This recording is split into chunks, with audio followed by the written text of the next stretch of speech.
በሴቶች ዶርም ውስጥ ራስን በራሳቸው የሚያረኩበት በየቀኑ ዱላ እያነሳ የሚማታ ባል ያለሽ በእውነቱ የታደልሽ ነሽ።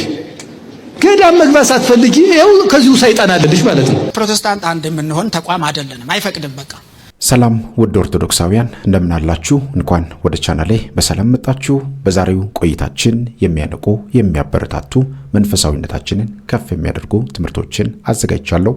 አብራችሁን ቆዩ። ብዙ ነገር እንማማራለን። ወደ ቪዲዮአችን እንሄዳለን። በሴቶች ዶርም ውስጥ ራስን በራሳቸው የሚያረኩበት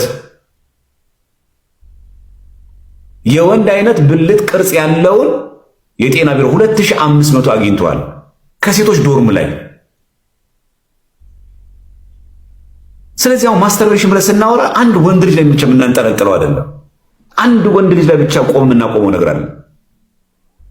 ራስን በራስ የሚያረግ የጤና ቢሮ ነው ያወጣው። ይሄን ድንገተኛ አሳን ያደርገው የሴቶች ዶርሚተሪ ገብቶ ማለት ነው። እና ብዙ ጊዜ ማስተርቤሽን ሲባል በቃ እንደዚህ ራስን በራስ የሚያረካ ግብረ አውነን የሚፈጽም ወንድ ብቻ አድርገን እናስባለን። አይደለም። እንደዚህ አይነት ሰዎች ምንድነው ምልክታቸው? ድብርታም ናቸው፣ ጓደኛ አይፈልጉም፣ ከቤት መውጣት አይወዱም። አይታችሁ ከሆነ ከቤት መውጣት አይወዱም። በቃ ሰው ማግኘት ይጣላሉ። ሰው በዛ ቦታ መገናኘት አይወዱም። ሰው ሲበዛ ሁሉ ያስጣላቸዋል። ድብርት ነዋ። በጣም አይናፋር ያደርጋቸዋል። ስነ ምግባሩ እኮ አለም አይናፋር ያደርጋቸው። ያሉበት ውድ በጣም ጭንቀታም ናቸው። የበዓል ቀን በጣም ነው የሚደብራቸው። ነጭናጫ ናቸው። በህይወት ደስተኛ አይደሉም። ይህንን ፍራንክሊ በጣም መናገር አለብን ማለት። በተለይ ብዙ ወጣት በዚህ ላይ ወደቀ። ብዙ ሰው ደግሞ እንደምክንያት የሚያቀርበው ብዙ ዓመት ቆይቻል። ብዙ ዓመት ስንት ዓመት ነው? መጻጉዕ 38 ዓመት ቆይቶ ለምን ብዙ ዓመት አትቆይበትም? ትችላለህ መውጣት፣ አይዞህ። ትችያለሽ ከዚህ ነገር መውጣት፣ አይዞሽ። አዎ ክፉ ልማድ ላይ ነበርሽ። አዎ ልክ ነው። አዎ ክፉ ልማድ ላይ ነበርክ። አዎ ትክክል ነው። ከዚህ ነገር ግን መውጣት ግን ትችላለህ። አይዞህ፣ በርታ። ታሪክ ሆኖ ይቀራል ነገር። በቃ በተለይ ፍሪ የሚያረጋችሁን ታይም ዝጉት። ሰው ብዙ ጊዜ ሻወር ሲገባ ብቻውን ሲሆን፣ አሁን በተለይ ክረምት እየመጣ ክላስ የለም። ብዙ ጊዜ ተማሪዎች ቤት ነው የሚውሉት። ሰው ምን ያደርጋሉ? የወሲብ ፊልሞችን እያዩ ይውላሉ። ያንን ደግሞ ይፈጽሙታል በግብረ አውነ። እውነት ነው ውሸት ነው? ስለዚህ ብዙ ተማሪ የሚውለው ቤት ነው። ስለዚህ ሻወር ሲወስድ፣ ብቻውን ሲቀመጥ፣ ብቻውን ስትሆን፣ ብዙ ጊዜ የሚሰሩትን ሲያጡ ብዙ ጊዜ እነዚህ ፊልሞችን ያሉ። ከዛ ራስን በራስ ማርካት። ከዛም ያደርጋሉ። በዚያ ያቆም። አሁን እንደዚህ አድርገህ ቤተክርስቲያን ትሄዳለህ፣ አሁን እንደዚህ አድርገህ ቤተክርስቲያን ትሄጃለሽ። ከዛ ቤተክርስቲያን ሄድ ያቆማሉ። ከዛኛም ብለን የምናስበው ለምን ቅዳሴ ያልመጣው ትለዋለህ። አይ ምንም ዝም ብሎ እንቅልፍ ይዞኝ። እንቅልፍ አይደለም የያዘ ግብራውናን ያዘ፣ ግብራውናን ያዘሽ። አያችሁ፣ ይሄን ያለው አደጋ ክርስቲያኖች በተለያየ መንገድ እንዲወድቁ የሚያደርጋቸው ይሄ ነው። ሰዎች በሚገባ ስራ ስለማይሰሩ ነው። ከቨር ፔጁ ነው እንቅልፍ ያዘኝ። ለምንድን አንገት ላይ ክር የሌለው? ሻወር ስታጠብ ተበጥሶ። የሁላችን ማተብ የሚበጠሰው ሻወር ስንወስድ ነው እንዴ? አንገታችን ላይ ያለው የወርቅ ሀብል እኮ አይበጠስም። ሁላችን የምናገረው ሻወር ስትገባ እኮ፣ ገላኒ ስታጠብ እኮ ሁሌ ምክንያታችን አንድ አይነት ነው። ስለዚህ በተለይ ግብረ አውናን ላይ ብዙ ሰዎች በሱስ በጣም ብዙ ሰዎች በኃጢአት ወድቀው ተጠምደውብን ያሉት በዚህ ነው። ይሄን ነገር ደግሞ ማላቅ ደግሞ ይቻላል። ወንድማችን ዲያቆን ዘማርያም በእውነት እግዚአብሔር አምላካችን ቃሉን ያሰማልን። ይሄ በጣም ወሳኝ ትምህርት ነው።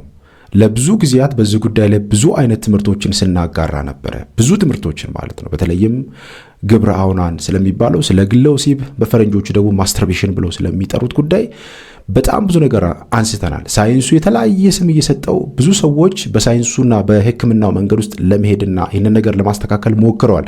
ነገር ግን አይደለም። ውድ ቤተሰቦቼ የመናፍስት ሴራ ነው፣ የአጋንንት ሴራ ነው። አብሮን ያደገ በተለያየ መንገድ ወደታችን የመጣ በምናየው በፖርኖግራፊ በተለያየ ነገር ብቻ ወደታችን ይመጣል። ብቸኝነትን እንድንለማመድ ያደርጋል። በተለይም ደግሞ አይነ ጥላና ቡዳ ብቸኛ በማድረግ የሚታወቁ አጋንንቶች ናቸው። ብቸኛ በማድረግ ከሰዎች እንድንለይና ቤታችንን ዘግተን በላፕቶፓችን፣ በስልካችን፣ በቲቪያችን በተለያየ ነገር ብቻ የወሲብ ፊልሞችን በማየትና ሌሎችን ነገሮች በማድረግ ግብረ አውራንን እንድንፈጽም ነው ወይም ደግሞ ግለ ወሲብን እንድንፈጽም ዘራችንን እንድናፈስ የሚያደርግ ማለት ነው። ደግሞ አሁን መምህር ራሱ እንዳነሳው ብዙ ሰዎች የሚረዱት ደጋግሜ እንደምናገረው ብዙ ሰዎች ይህንን ጉዳይ የወንዶች ብቻ ይመስላቸዋል። አይደለም ውድ ቤተሰቦች፣ በተለምዶ በአካባቢያችን ስም ስጠራ ሴጋ ተብሎ ይነገራል። በጣም በሚገርም ሁኔታ በዚህ ነገር የሚጠቁት በትልቅ ቁጥር እንደውም ሴቶች ናቸው። አሁን መምህር እንዳነሳው እንግዲህ ሲፈተሽ ዶርም ሲፈተሽ በዶርም ውስጥ ያን ያህል ቁጥር ያለው ሰው መገኘት ማለት ከዚህ በፊት መምህር ተስፋዬም አባታችን መላከ መንክራት መምህር ግርማ በመጽሐፋቸው ጭምር ይህን ጉዳይ ጽፎታል። ስሙን ረሳሁት እንጂ መጽሐፋቸውን ሁላ ጽፎታል። ድንገት ያንን ስሙን የምታስታውሱ ሰዎች ካላችሁ የመምህርን መጽሐፍ ያነብባችሁ በኮሜንት ላይ ጻፉልኝ። በደንብ አድርገው በጽሁፍ ጽፈው አስቀምጧል አባታችን መላከ መንክራት። በእውነት ለዚህ ነው የነቁ አባቶች ያስፈልጉናል፣ የነቁ መምህራን ያስፈልጉናል፣ የሚገስጹን የሚያስተምሩን የምንለውና በእውነት እግዚአብሔር አምላካችን ሁላችንን የሚጠብቀን። ይህንን ቪዲዮ ለብዙ ሰዎች አድርሱ። በተለይም አሁን ደግሞ የክረምት ጊዜ ነውና ብዙ ልጆቻችን በብዙ ፈተና ውስጥ የሚያልፉበት ጊዜ ስለሆነ ልንነቃ ይገባል። ወደ ቀጣይ ቪዲዮ ደግሞ ስንሄድ መምህር ዶክተር እህታችን ዶክተር መስከረም ለቺሳ በጣም ብዙ ትግል ውስጥ ነች ከደብተራዎች ጋር ማለት ነው። ከደብተራዎች ጋር ይህንን ከላይ የምትመለከቱትን ጽሁፍ ተመልከቱ። እንዲህ ይላል ጽሁፉ። በጣም በሚገርም ሁኔታ ብዙ ጊዜ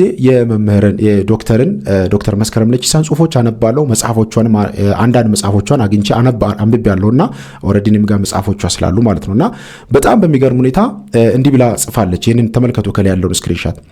ደቂቀ እስጢፋን በመደገፍ እኔን ከሰይጣን ባልተናነሰ ጥላቻ ሲዘልፉኝ ከነበሩት የቴዎሎጂ ውጤት ከሆኑ መናጆች መካከል አንዱ ከሰዓታት በፊት ጸበል ይዘጋ የሚል ሐሳብ ጽፎ አየሁ።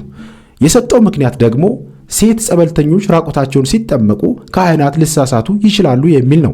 ይህ ስርዓት እስኪስተካከል ጸበል ቢዘጋ ደስ ይለኛል ብሎ ነው ሐሳብ የሰጠው።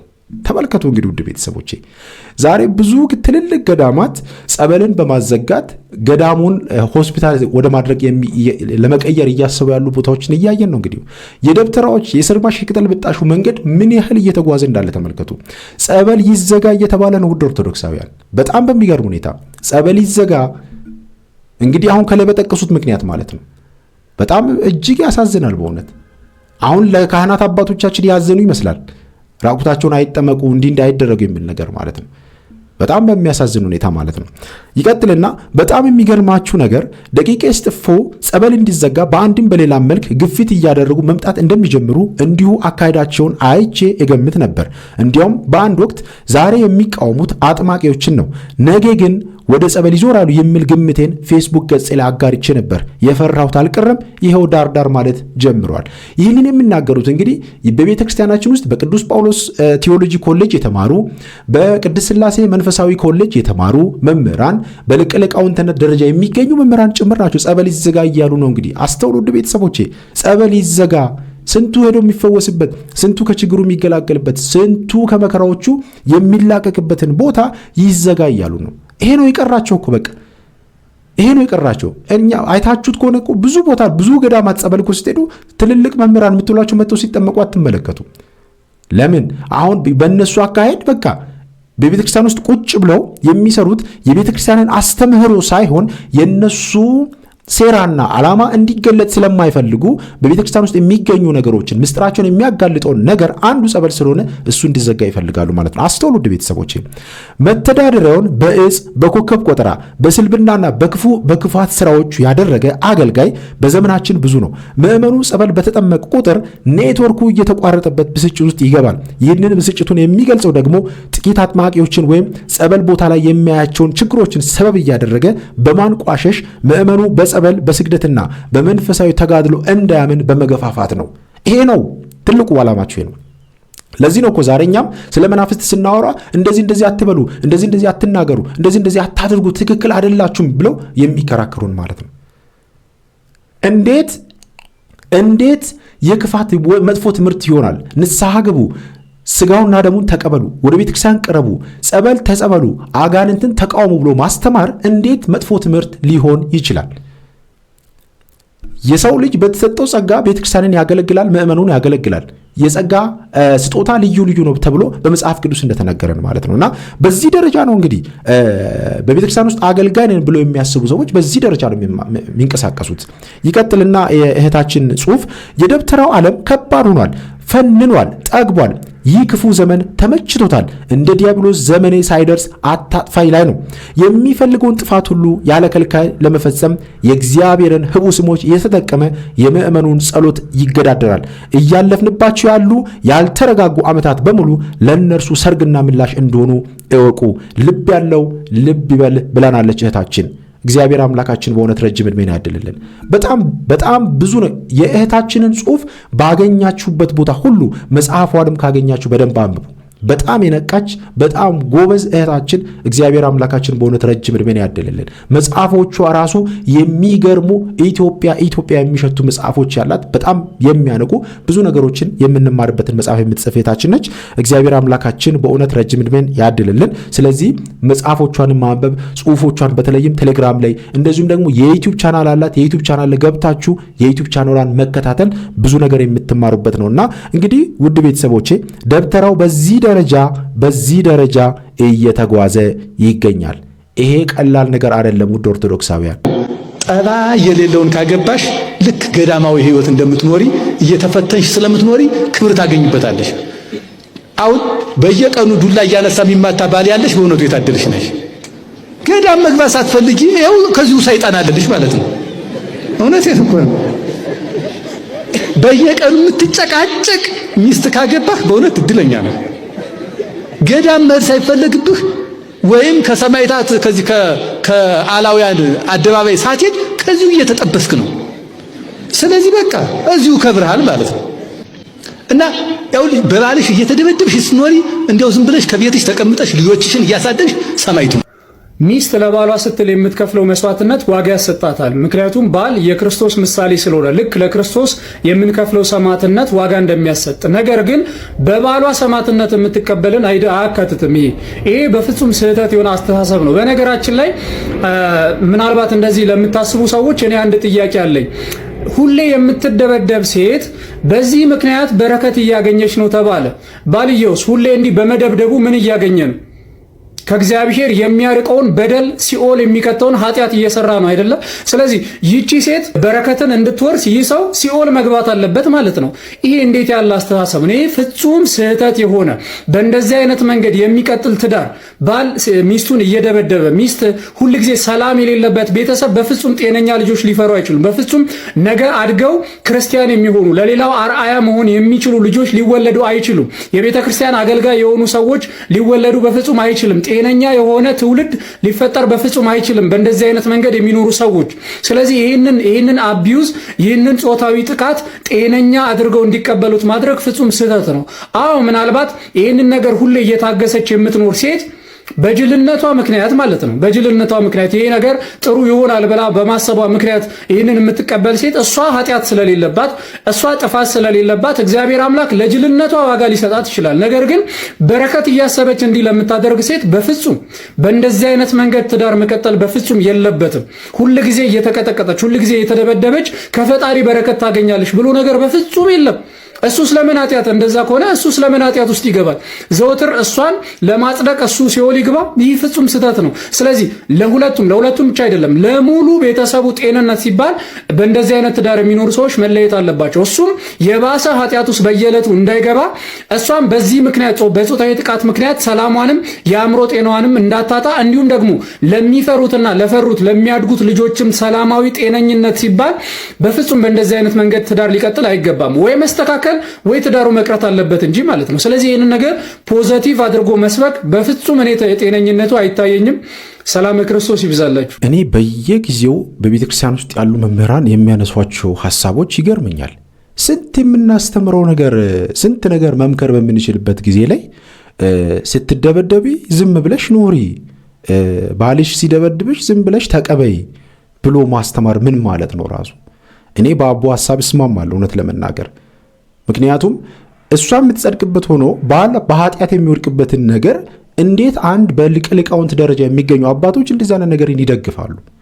ይሄ በጣም የሚያሳዝን ነገር ነው። እውነት ለመናገር አንዱ የሚጸድቅበት አንዱ ደግሞ በኃጢአት የሚወድቅበት ይሄንን እንዴት ማስተዋል ያቅተናል?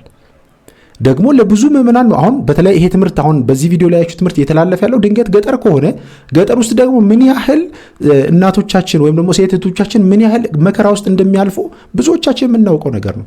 ከተማው እንኳን በግልጽ በማህበራዊ ሚዲያ ለም የሚያጋሩት ነው እንዴት እየሆኑ እንዳለ ማለት ነው። እንዴት ብዙዎቹ ማህበራዊ ሚዲያ ለሚያጋሩት መልካም ነው እንጂ ቤት ውስጥ ግን የሚሆኑትን ነገር መናገርና ማቅረብ አይፈልጉም። ምክንያቱም ማህበራዊ ሚዲያ ለመቅረብ ያለበት ብለው የሚያስቡት ጥሩ ነገር ብቻ ስለሆነ ማለት ነው። ሲበሉ ሲጠጡ ነገር ሲያደርጉ ብቻ ነው ማሳየት የሚፈልጉት። ከዚህ ሁሉ ግን በትዳር ውስጥ ያሉ ሰዎች ተከባብረው ተዋደው አብረው የክፋት የሆኑ ነገሮችን በትዳራቸው ውስጥ የሚያጨቃጭቃቸውን የሚያጣላቸውን ነገር ከቤታቸው ለይተው አርቀው በጸሎት በስግደት በመንፈሳዊ ምግባራት በመታተም በቤታቸው ውስጥ በደንብ አድርገው በቤታቸው ውስጥ ያደፈጠውን ነገር አስወግደው በክርስቲያናት ውስጥ ጠንካራነት መመስረት ሲችሉ አንዱ ሲመታ ዝም ብለህ ኑር፣ ሚስት ባል ስንታቋሽሽ ሚስት ባል ስትደበድበው ስትናገረው ዝም ብለህ ኑር፣ ከዛ ሰማዕትነትን ትቀበላለህ አይነት ነገር። ባል ሚስትን ሲደበድባት እኔ ብዙ ታሪክ አውቃለሁ። ውድ ቤተሰቦቼ በጣም ብዙ ታሪክ አውቃለሁ። ነፍሰ ጡር የሆኑ ሴቶችን ሁላ የሚደበድቡ ወንዶችን እኔ በአይኔ አይቻለሁ። ነፍሰ ጡር የሆኑ እህቶቻችንን የሚደበድቡ መከራ ውስጥ የሚያስገቡ ወንዶችን አይቻለሁ። እና ይሄ የጽድቅ መንገድ ነው?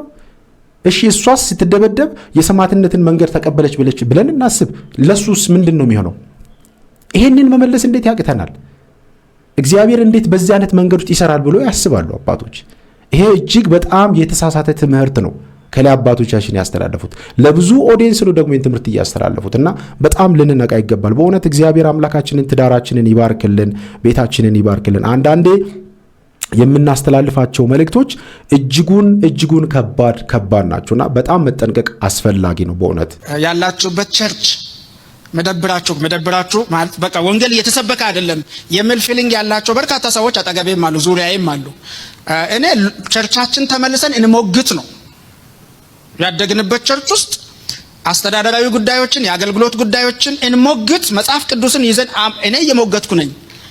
እኔ በሚሄድበት መጋቢዎችን ነው ማስተምረው። የቸርች ስርዓት፣ የአመራር አመራረጥ፣ መንፈሳዊነት መውደቅና ተቋማዊነት ማደግ ባይደወይ አንድ መነግራቸው የቃለ ሕይወት የመሰረተ ክርስቶስ የተለያዩ ወንጌላን አብያተ ክርስቲያናት መሪዎችና አገልጋዮችን ስለማስተምር ውድድር ላይ ከገባ ልጆችን አታሸንፍም ነው። ተቋማዊ ውድድር ከሆነ የጩፋን እስራኤል ዳንሳን ጭሮን እንትነው አታሸንፍም። ተቋማዊ ውድድር ላይ ከሆናችሁ አታሸንፉም። ተቋም መገንባታችሁ ላይ ተስፋ ቁረጡ። አስተምሮ ገንቡ፣ ትውልድ ለማዳንና ቤተክርስቲያን እንድትቀጥል የሚለው ነው የምሞግተው። እና እኔ አስተምሮ እንድኖር ቻሌንጅ እናድርግ መሪዎችንና የትምህርት ክፍል እንትኖችን። ከዛ አማራጮች አሉ። ኢመርጂንግ ቸርቾች አሉ ትኩረታቸውን ወንጌል ላይ ያደረጉ። ጀስት እናንብብ፣ አባቶችን እንወቅ። ባይ ዘ ወይ አክሊስ ሂል የሚባል መወጊያችን ምን እንደው ታውቃላችሁ? እኛ የሉተር ልጆች ነን ስንል ነው ነገር ያበቃው። እኛ የጳውሎስ ልጆች ነን። አውግስጢኖስ ይመለከተናል፣ ፖሊካርፕ ይመለከተናል፣ አትናሲዮስ ይመለከተናል፣ ቀጳዶሽያን አባቶች ይመለከቱናል። የኛም አባቶች ናቸው ወደ ማለት መመለስ አለብን። እነሱን ስናነብ ሉተርና ካልቪን ላይ ጭቅጭቅ አቆመን። ክርስትና ከ16ኛ ዘመን ያልፋል ወገኔ። ጴንጤ ተባልን እንጂ ፕሮቴስታንት ተባልን እንጂ ክርስቲያኖች ነን እኮ። መገለጫችን ፕሮቴስታንቲዝም ቢሆንም ዲኤንኤያችን ክርስትና ነው። ስለዚህ አባቶች ጋር ስንመለስ ይሄውና ከኒቂያ ጉባኤ ርቀናል፣ ከቁስጥንጥንያ ጉባኤ ርቀናል፣ ትሪኒቲን አናስተምርም፣ ክርስቶሎጂን አናቅም ስንልና ስንሟገት አስተምሮ ጤናማ የሆነ ወደ ቦታ ሲመለስ ምናልባትም ቸርች ልትለወጥ ትችላለችና የእምነት መገለጫችን እናውቃለን ወይ አናቅም። በአጠቃላይ አብያተ ክርስቲያናት ክሪድ እንግዲህ ክሪድ ሰርተን አንድ እንሆናለን። አንድ የነገረ መለኮት ምሁር ሚሮስላቭ ቮልፍ ይባላል፣ ምሁር ነው። ኦርቶዶክስን ሲያይ ያምራል እንትኑ አንድነቱ፣ ካቶሊክን ሲያይ ያምራል አንድነቱ። እሱ ሪፎርምድ ቴዎሎጂያን ነው ከየርገን ሞልትማን ጋር። ፕሮቴስታንትን ምንድነው አንድ የሚያደርጋቸው ብሎ አሰበና ፋይቭ ሶላም አያደርግም፣ አራቱ ወንጌላውያን መገለጫ አያደርግም። ብቸኛው አንድ የሚያደርጋቸው ነገር አምሳለ መለኮት ነው አለ። ከዛ አፍተር ሂዝ ኢሜጅ የሚል መጽሐፍ ጻፈ። አምሳለ መለኮት በክርስቶስ ኢየሱስ የዳኑ ሰዎች ያሉበት እግዚአብሔርን የምትመስል ናት ቤተክርስቲያን ማለቱ ነው። ስለዚህ በእግዚአብሔር አምሳል የተፈጠርን የወደቅን በክርስቶስ አማካይነት አምሳለ መለኮታችን ሪስቶር የተደረገ ማህበር ናት። ቸርች ቤተክርስቲያን አምሳለ መለኮት ናት የሚል ነው ቴሲሱ። ትልቅ ቆንጆ መጽሐፍ ነው። አሁን የቴዎሎጂ ዲያሎግ መጽሐፍ ሆኗል። መገርማችሁ መጽሐፉን ለመጻፍ የተጠቀመው ቤኔዲክት ራትዚንገር የሚባል የካቶሊክ ቄስ የጻፈውን መጽሐፍና ጆን ዚዞላስ የሚባል የግሪክ ኦርቶዶክስ ጳጳስ የጻፈውን ሁለቱንም መጽሐፍ ይዞ ነው። ካቶሊኮችና ኦርቶዶክሶች በዩካሪስትና በተለያዩ መንገዶች አንድ ሆነዋል፣ እኛ ደግሞ በኢማጎ ዴይ አንድ እንሆናለን ብሎ ጻፈ እና ክሪድንም ብናመጣ ብዙ ነገራችን አየር ላይ የተንሳፈፈ ስለሆነ ኦርቶዶክስ ዓለም አቀፍ ጉባኤያት 7 ናቸው፣ አትቀበልም። 3ቱን ነው የምትቀበለው። የከልቄዶን ጉባኤ አትቀበልም፣ የውሾች ጉባኤ ትላለች። የአባቶች የወሰኑት ሳይሆን ሊዮ ንጉሱ የወሰነው ነው ብላ ስለምታስብ፣ ስለዚህ ምናልባት ክሪድንስ እናቃለን ወይ፣ ክሪድስ ያግባባናል ወይ፣ ክሪድስ አንድ ያደርገናል ወይ የሚለውም ሌላ ኢሹ ነው። ግን ለኔ ያው ልዩነቶቻችንን አውቀን ተከባብረን ዲያሎግ ውይይት መጀመራችን ራሱ አንድ ሊያደርገን ይችላል ብዬ አስባለሁ። እንደዛ ነው የማስበው። ከዛ ውጭ ግን አሁንም ደግሜ መነግራችሁ ነገር ፕሮቴስታንት አንድ የምንሆን ተቋም አይደለንም፣ አይፈቅድም። በቃ እምነት ልምምዳችን፣ አካሄዳችን፣ አመጣጣችን፣ አሰራራችንም አይፈቅድም የሚል ነው። እንግዲህ ውድ ቤተሰቦቼ ይህ ወንድማችን ሰሞኑን በጣም በሚገርም ሁኔታ በፕሮቴስታንቱ ዓለም ላይ ያሉ ነገሮችን እየገለጠ እያስተማረ ነው ያለው። ብዙ ነገሮችን እያነሳ በቃ በጣም በሚገርም ሁኔታ ማለት ነው። አሁን የሚያነሳቸው ነገሮች በትክክለኛ ነገሮች ናቸው። በነገራችን ላይ በቃ መታየት ያለባቸው ፕሮቴስታንቲዝሙ ሌላ ዓለም ውስጥ ሌላ ደረጃ ላይ ሄዷል። ሌላ ደረጃ ላይ አንዱ ሌላ ነው፣ አንዱ ሌላ ነው። በየቀኑ የሚፈለፈሉ ዲኖሚኔሽኖች፣ በየቀኑ የሚፈጠሩ ቤተክርስቲያኖች፣ በየቀኑ የምነሳው ፓስተር ግራ ነው የሚያጋባው። ትውልዱን ጭንቀት ውስጥ አስገብቶታል። ይሄ ደግሞ የዘንዶ መንፈስ መገለጫ ባህሪው ነው። በቃ የዘንዶ መንፈስ፣ የመናፍቁ መንፈስ ትልቁን ስራውን በዚህ መንገድ መረቡን ዘርግቶ እየሰራ ነው። አዎ እኛ በብዙ ነገር ከነሱ ጋር እንለያያለን። ከካቶሊኮችም ጋር ሊሆን ይችላል፣ ከየትኛውም ዓለም ካሉ ቤተ እምነቶች ጋር እኛ በሚገርም ሁኔታ ስርዓት ባለውና በተገለጸ በሚታይ መንገድ ውስጥ የሚደረግ አገልግሎት ነው ያለን። እንዲህ ዝም ብሎ የሚወራ ብቻ አይደለም፣ የሚገርም አገልግሎትና መንፈሳዊ መንገድ ነው ያለን እኛ ኢትዮጵያ ኦርቶዶክስ ተዋሕዶ ቤተክርስቲያንና ሌሎችም እንደኛው በዚህ በኦሪየንታል ኦርቶዶክስ ተዋሕዶ ወይም ኦሪየንታል ኦርቶዶክስ በሚባለው መንገድ ውስጥ ያሉ ኦርቶዶክሳውያን በተለይም ደግሞ እንደ ግብጽ ያሉ እንደ አርመን ያሉ እነዚህ እንደ ኮፕቲክ ቸርች እንደምንላቸው ያሉት በአጠቃላይ በእኛ ውስጥ የሚካተቱ ስለሆነ ማለት ነው። ስለዚህ እኛ ስለ ክርስቶስ ስለ ነገረ ክርስቶስ ስናወራ ስለ ክርስቶስ በአጠቃላይ ስንናገርና ሌሎቹ ቤተ እምነቶች ስለ ክርስቶስ ሲያወሩ በጣም ይለያያሉ። ምክንያቱም የምንቀበላቸው ጉባኤያት በራሱ በጣም የተመጠኑ የተለዩ አባቶቻችን እነ ቅዱስ ቄርሎስ እነ ቅዱስ አትናቴዎስ በእውነት በረከታችሁ ይደርብን። በዚህ ትግል ውስጥ በጣም ብዙ ዋጋ የከፈሉ እነ ቅዱስ ጎርጎሪዮስ ብዙ ዋጋ የከፈሉ አባቶቻችን ናቸው። በረከታችሁ ይደርብን። ስለዚህ አሁን አባታችን ወንድማችን እዚህ ቪዲዮ ላይ ያነሳው ምንድነው? እንሰብሰብ፣ ትክክል አይደለንም፣ ፕሮቴስታንት አንድ መሆን አይችልም እያለ ነው። አዎ አንድ መሆን አይችሉም። ለምን? የተለያየ ትምህርት ነው። እንደፈለጉ አድርጎ መጽሐፍ ቅዱስን መገለባበጥና መጻፍ የሚችሉ ስለሆነ ማለት ነው። ስለዚህ አዎ ይህንን መልእክት የምታዳምጡ ፕሮቴስታንቶች ወደ ራሳችሁ ተመለሱ። ትክክለኛው የክርስቶስ ወንጌል የት ነው ያለው? እኛን ይከሳሉ። እናንተ ስለ ክርስቶስ አታስተምሩም ይላሉ። እኔ ሌላው አይደለም ሌላው ስብከት ምናምን የቤተክርስቲያኑ ያለው ተውት። አንድ ለሆነች ለ10 ደቂቃ መጥቶ ቅዳሴ ላይ ቆመ ሰው ምን እንደሚባል በቅዳሴ ላይ መረዳት በጣም ቀላል ነገር ነው። ቅዳሴው እኮ ሙሉ እንደው ሌላውን ሰዓታቱን ተውት፣ ማህሌቱን ተውት፣ ሌላውን አገልግሎት ትታችሁ ቅዳሴው ያቺ የ2 ሰዓቷ ቅዳሴ ብቻ ሙሉ ምንድነው የምታወራው? ስለ ክርስቶስ ነው የሚያወራው። ሙሉን ስለ ክርስቶስ ማለት ነው። ስለዚህ ክርስቶስን አትሰብኩም ብሎኛል የመናገር ሞራል የትኛውም ቤተ እምነት የለውም። የትኛውም ቤተ እምነት ከማንም በላይ ስለ ክርስቶስ የምትናገር ከማንም በላይ መሰረቷ ክርስቶስ የሆነ ቤተክርስቲያን ብትኖር የኛ ቤተ እምነት ነችና ማንኛውም ሰው የኛን ቤተክርስቲያን የመተቸት የመናገር ሞራል የለውም። እግዚአብሔር አምላካችን አሁንም ጽኑ በሆነ እምነት እንድንኖር እግዚአብሔር አምላካችን ሁላችንንም ያግዘን። ያስተማረን፣ የመከረን፣ የገሰጸን የአባቶቻችን አምላክ እግዚአብሔር አምላካችን ከሁላችን ጋር ይሁን። በቀጣይ በሌላ ቪዲዮ እስከምንገናኝ ድረስ የቅዱሳን አምላክ ከሁላችን ጋር ይሁን። ይቆየን። አሜን።